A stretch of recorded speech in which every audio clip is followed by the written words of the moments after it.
Good evening YouTube, and welcome to another Fisher Moto video.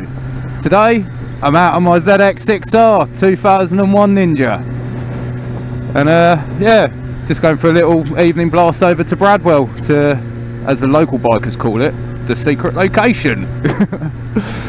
Apparently you got to get lost to find it. You don't. Just got to know where it is. To be honest, I was hoping to do a little rider review of this bike as well, because I've had it about 6 months, so I've got to know it a bit, and I'm rather enjoying it. So before I got this, I went through 4 bikes in 10 months. Yeah, plenty of smiles per miles on this.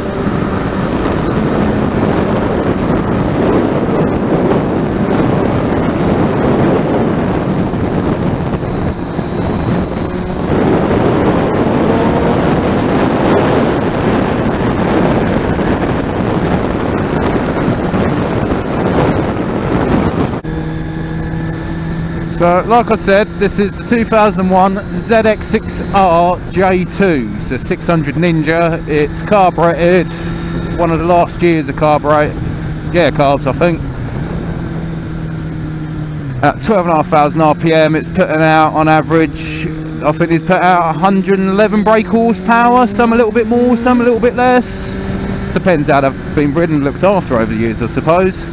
And they put out about 48 foot-pounds of torque at 10,000 RPM. So plenty of power, but at the same time not too much that it's intimidating. It's a nice amount, you can use it. Some people do recommend these to first-time bikers. Personally, I wouldn't recommend anything over 100 brake horsepower for your first bike. Try to stick up to under 100.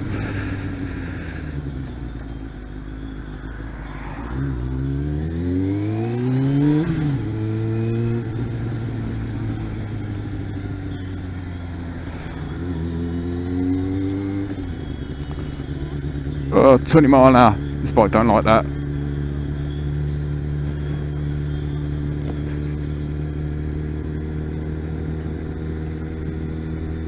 Being a 600, you do have to rev the fucking tits out of it a little bit to get any power out of it. Because it is a 600 inline 4, so you've got to make them scream. But when they're screaming, they're enjoying it. Unlike my old S30, when that was screaming, it did not like that one little bit. That preferred the lower RPM. That was lovely and talking. Both of my SVs were.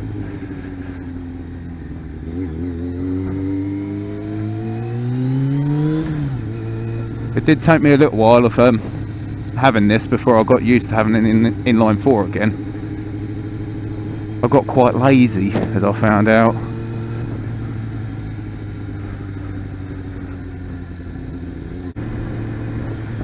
I upgraded from my SV to this because the SV I found was a little bit on the small side for me, as I'm just about over 6 foot. But this, I fit comfortably on her. I can do long distance and I'm not too cramped and uncomfortable.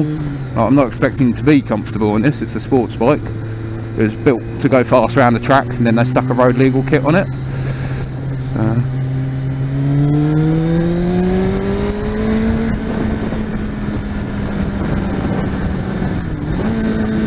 She does sound nice with a little stubby exhaust.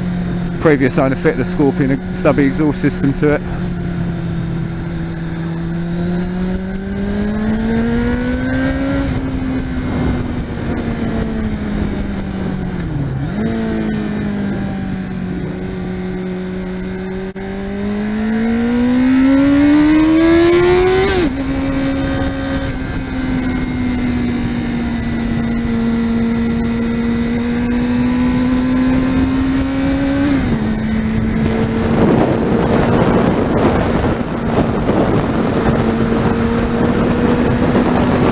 Handling of this bike, absolutely phenomenal. It's got to be by far the best handling bike I've ever had.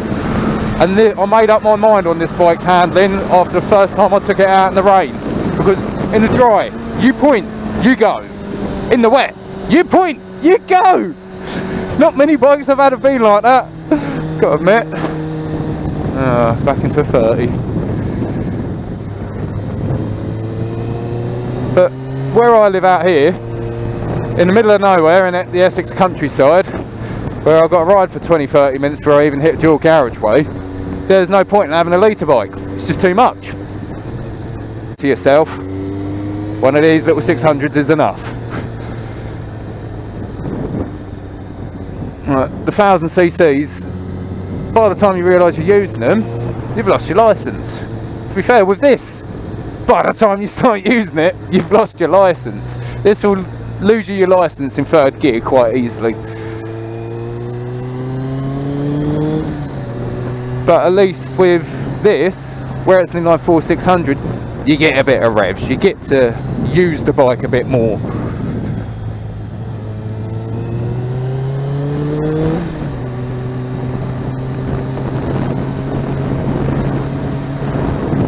The only downside to having to use it a bit more, well, downside since bloody Putin invaded Ukraine, is fuel.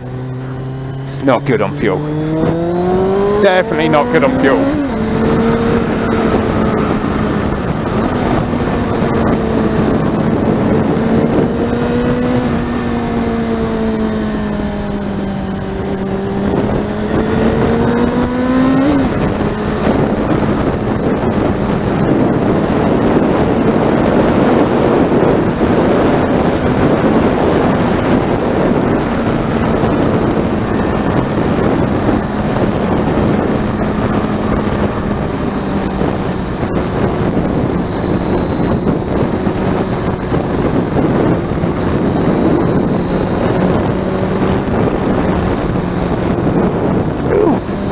It's the Dengie Straight, even though it's not very straight.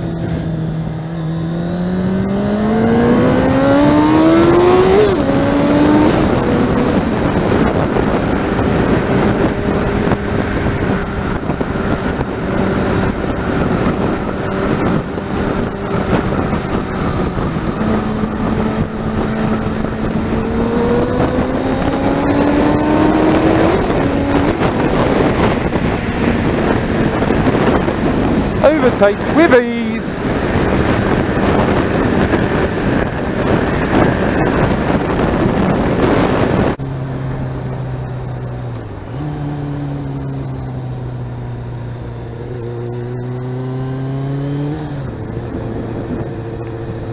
A few years back, when I passed my A2 licence, one of my best mates, he had the little 250 Ninja, the 081, and even though it was little 250, every single one of us loved riding it.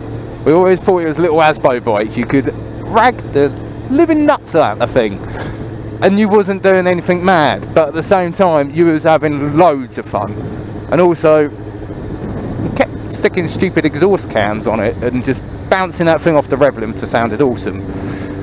Alright, just passing your restricted licence, going from a 125 to hopping on that, all felt like street racers.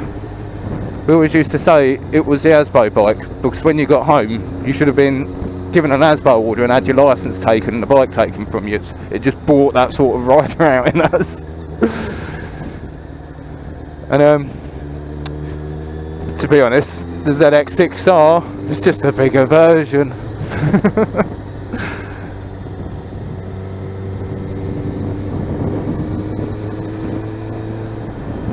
It does the motorways quite well. I've been to Brighton on it and a few other places. I'm off to Southampton this weekend with the missus on the back. That was another reason why I got rid of the SV. I do a lot of two-up riding as I don't drive, I only have a bike licence. And it was just, once again, too small. Too small. Telling them twisties.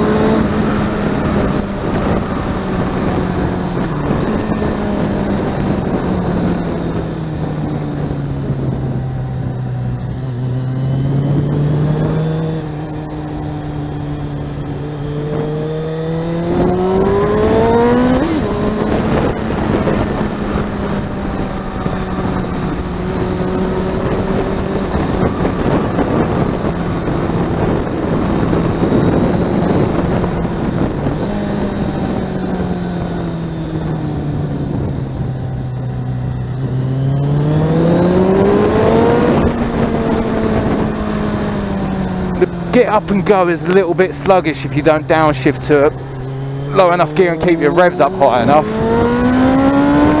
But when it goes, and the handling, like flick, flick, just sticks. I'm currently running the Michelin Road Pilot 4s on it. Put them on a few weeks ago when I've redone the wheels, repainted them.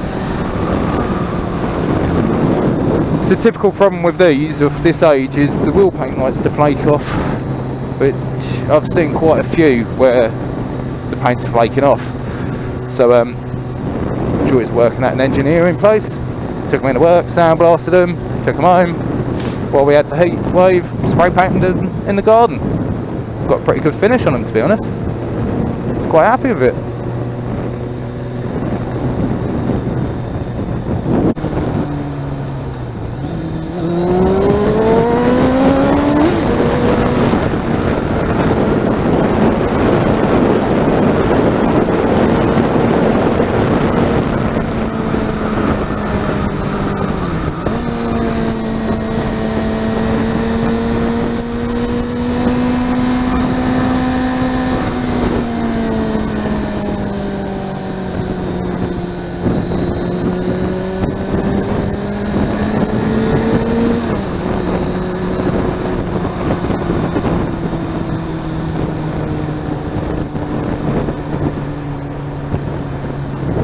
Almost there.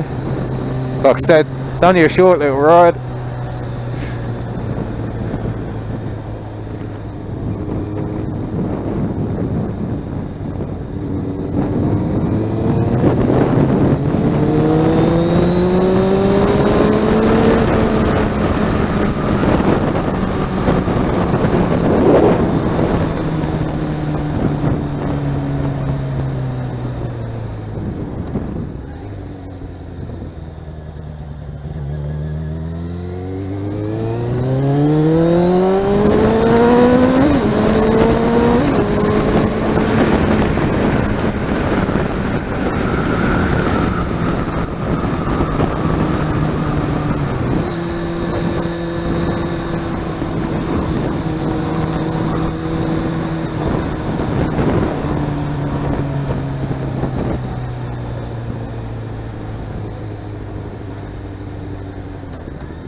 Here we are, RAF Bradwell.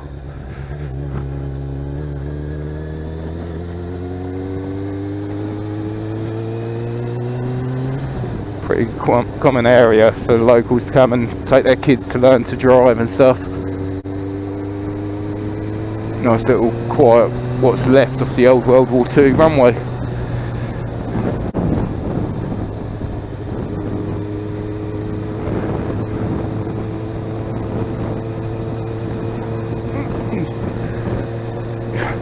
As sports bikes go, I suppose it takes the bumps okay-ish. Supposing that suspension's designed to go fast around the track, not take craters and bumps like here.